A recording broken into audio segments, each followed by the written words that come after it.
Wheeling FM. You are now listening to Wheeling FM.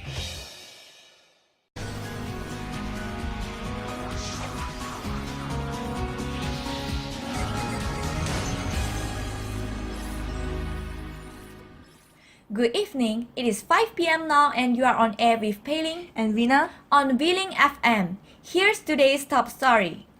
In Kuala Lumpur, September 14, 2017, the deadly fire that broke out at a religious school killed 23 people, which includes 21 students and 2 wardens.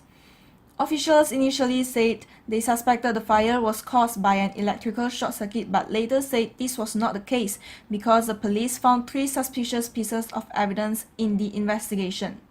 Firstly, a witness said he saw 2 cooking gas tanks on the top floor which were used to start the fire rapidly and took firefighters an hour to extinguish. Secondly, the firefighters have found out some flammable chemical residues on the scene, which proved to be gasoline. Thirdly, the nearby residents heard the explosion from the scene.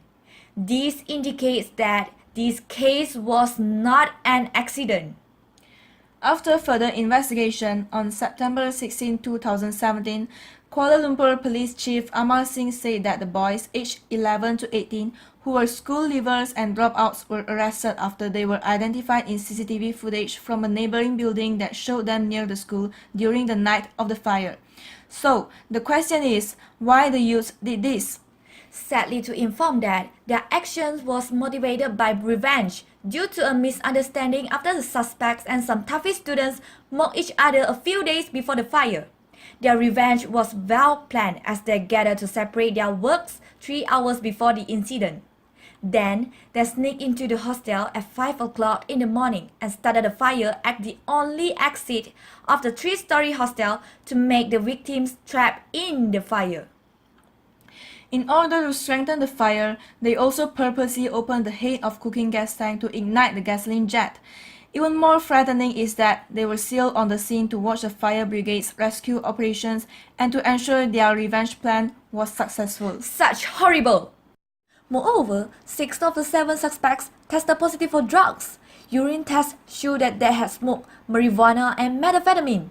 In this case, the 2 elders were the masterminds, while the 2 younger boys followed them just to have fun and to steal something. At last, Singh assured that the case is solved with the arrest of the 7 of them. The victims who survived from this incident were transferred to a secret location where protected by police and armies to settle down. This is to ensure the surviving witnesses are protected and only their close relatives are allowed to visit them.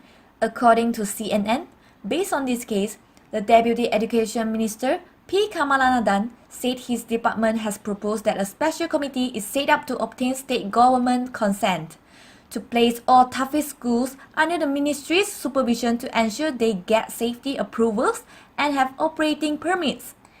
He said the ministry had previously urged religious schools to register, but that was on a voluntary basis. He told the Associated Press that this is a good opportunity for them to make it a compulsory requirement for religious schools to register with the Education Ministry.